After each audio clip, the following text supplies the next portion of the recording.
স্কুলের বেঞ্চের উপর একটা আইডির নাম পাইলাম, সে আইডির নামটা ফেসবুকে সার্চ করে পেয়েও গেলাম। যাই হোক, নক করলাম, হ্যালো কেমন আছেন, রিপ্লাই দিল না। তারপরে ওই যেই ব্রেঞ্চের উপর লেখাটা ছিল ওই ব্রেঞ্চের একটা পিক তুললাম, তারপরে সেই স্কুলটার একটা পিক তুললাম, এই স্কুলের পিক টিক তুলে ওকে পাঠাই দিলাম। সঙ্গে সঙ্গে সিন করলো, তারপরে রিপ্লাই দিল, হোয়াট, আপনি বেঞ্চের মধ্যে আমার অ্যাকাউন্টের নামটা পাইছেন, তারপরে আমাকে নক দিয়েছেন। আমি বললাম যে হ্যাঁ। যাই হোক বলেন, যেহেতু আপনাকে নক দিয়ে ফেলছি আপনার বাসাটা কোথায়? তখন সে বলল, না আপনি নক দিয়েছেন ভালো কথা, আমি ভাবতেও পারি নাই যে কেউ এইভাবেই নক দিবে। তো আপনি নক দিয়েছেন জন্য সেই জন্য আমাকে জিজ্ঞেস করবেন যে আমার বাসা কোথায়, আমার নাম কি, আমার বাবার নাম কি, আমি কোন ক্লাসে পড়ি, কি করবো না করবো, এগুলো আপনি প্রশ্নও করবেন আর আমি অ্যান্সার দিব, তাই না? মানে এটাই ভাবতেছেন? তখন আমি বললাম যে হ্যাঁ, কেন, পরিচয় তো হইতে পারি, তাই না? আমি আপনাকে নক দিলাম, ভাবতে পারেন যে আমি আপনার একজন ফ্যান। তখন সে বললো, হইছে হইছে, আমার আর ফ্যান ট্যান হওয়া লাগবে না। শুনেন, এখন আমি কোনো প্রশ্নের অ্যান্সার দিতে পারবো না, বাই। স্কুলে গিয়েছিলাম ঘুরতে, আসলে এটা রংপুরে। তো এখন ঘুরতে গিয়েছিলাম কিসের জন্য জানেন? ছোট বোন স্কুলে পড়ে, তো কোনো রকম করে দেখতে গিয়েছিলাম যে স্কুলটার কি অবস্থা। যাই হোক, প্রতিদিন দুই একবার করে নক দিতাম, রিপ্লাই দিত না অবশ্য। তারপরে একদিন কি হলো জানেন? আমার ছোট বোনকে নিয়ে গেলাম স্কুলে। তবে ওই স্কুলের মধ্যে ক্লাস 1 থেকে একবার ইন্টার সেকেন্ড ইয়ার পর্যন্ত আছে।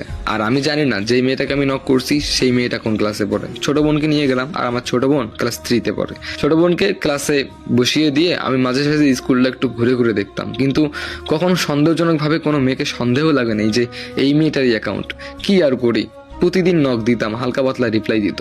তবে একদিন মাথার মধ্যে একটা বুদ্ধি আসলো, না ছোট বোনকে একটা পিক দেখানো যাক। তারপরে ফেসবুক অ্যাকাউন্টে ঢুকে সেই মেয়েটার পিক দিয়ে দিলাম ছোট বোনকে। ছোট বোন দেখলো, দেখে বলল, এই আপু তো অনেকদিন থেকে আসে না। আমি বললাম যে ও, এই জন্য আমার চোখে পড়েও না আর কাউকে সন্দেহও লাগে না, কারণ স্কুলের মধ্যে অনেক মেয়ে আছে বোরকা পরে আসে, কেউ কেউ মুখের মধ্যে মাস্ক পরে আসে, মুখ তো দেখাও যায় না। আর আমি অত পপুলারও নই যে চোখ দেখলেই বুঝে যাব কোনটাকে।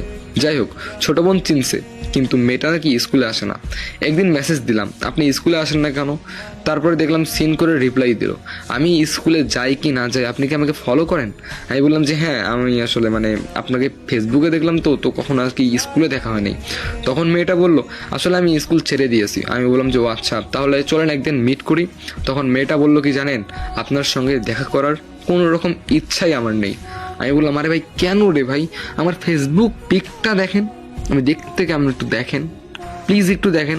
আপনি আপনি আমাকে ভালো করে দেখেনও নাই, আপনি আমার ভয়েসও শুনেন নাই, আপনি আইডিয়াও করতে পারতেছেন না যে আমি কেমন, কিন্তু আপনি মুখের উপর বলতেছেন যে আমার কোনো মানে টাইমই দিচ্ছেন না, আপনি আমাকে পাত্তাই দিচ্ছেন না। যাই হোক, মনে মনে ঠিক করলাম প্রতিদিন আর নক দিমু, একদিন না একদিন দেখা তো হইবই।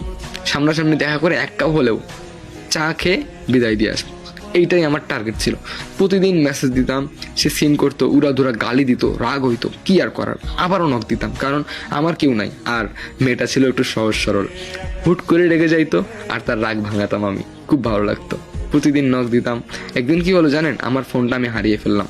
ফোনটা যে কোথায় কিছুই বুঝতেছি না। ফোনটা অনেক খুঁজলাম, কিন্তু দুঃখের বিষয় ফোনটাই আর পেলাম না। আর ফোনটা কিন্তু অত দামিও ছিল না, ফোনটা ছিল কম দামি। যাই হোক, আমারও আর ভালো লাগতেছে না, ফোন চালাইয়া হয়েছে অভ্যাস, ফোন না থাকলে কি আর ভালো লাগে বলেন? তারপরে একদিন বোনকে স্কুলে রেখে বাসায় চলে আসলাম, ভালো লাগতেছে না, শুয়ে আছি। বিকেলে আসরের আজান দিল, বোন তো অনেকক্ষণ আগেই চলে আসছে। ঘুম থেকে উঠলাম, ওঠার পরে আমার বোন আমাকে বলল, ভাইয়া ভাইয়া এদিকে আয়। ওইদিকে গেলাম, বললাম যে কি হয়েছে বল। তখন আমাকে একটা প্যাকেট দিল, বিস্কিটের প্যাকেট। বিস্কিটের প্যাকেটগুলো দেয় না বাচ্চাদেরকে, ওই বিস্কিটের প্যাকেটগুলো আমাকে দিল, দিয়ে বললো এটা খা। তারপরে আমি দেখলাম বিস্কিটের প্যাকেটটা ছেঁড়াই আছে।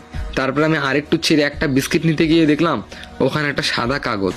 তা আমি সাদা কাগজটা খুললাম, খুলে সাদা কাগজের মধ্যে লেখা ছিল, আপনি কেন যেন এখন আর আমাকে বিরক্ত করেন না।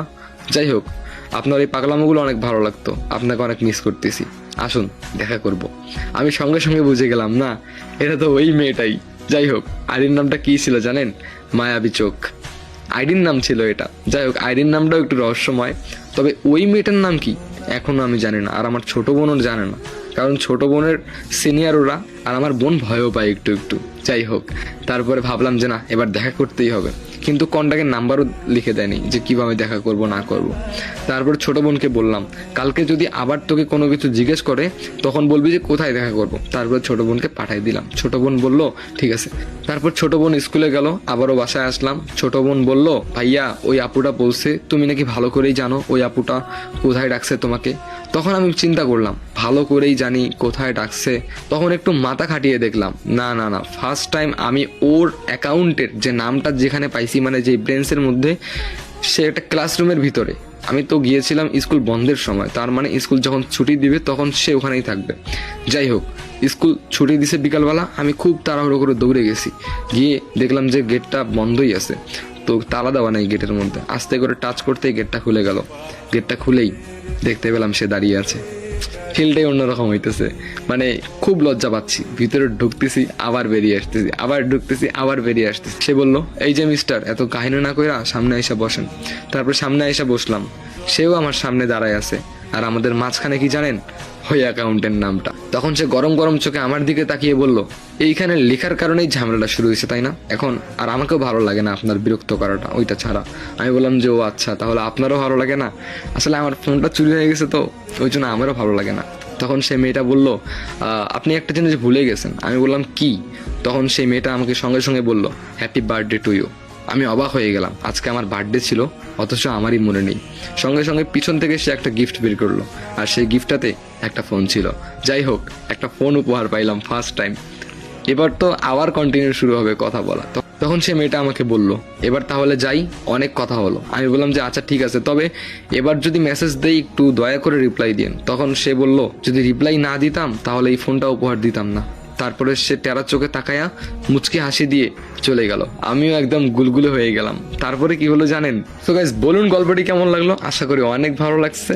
নেক্সট পার্ট চান কি চান না এটা কমেন্ট করে জানান। আর হ্যাঁ, প্লিজ শেয়ার চাই, ওকে? শেয়ার চাই, তাড়াতাড়ি 10K ফলো করে দাও। দেখা হবে নেক্সট পার্টে।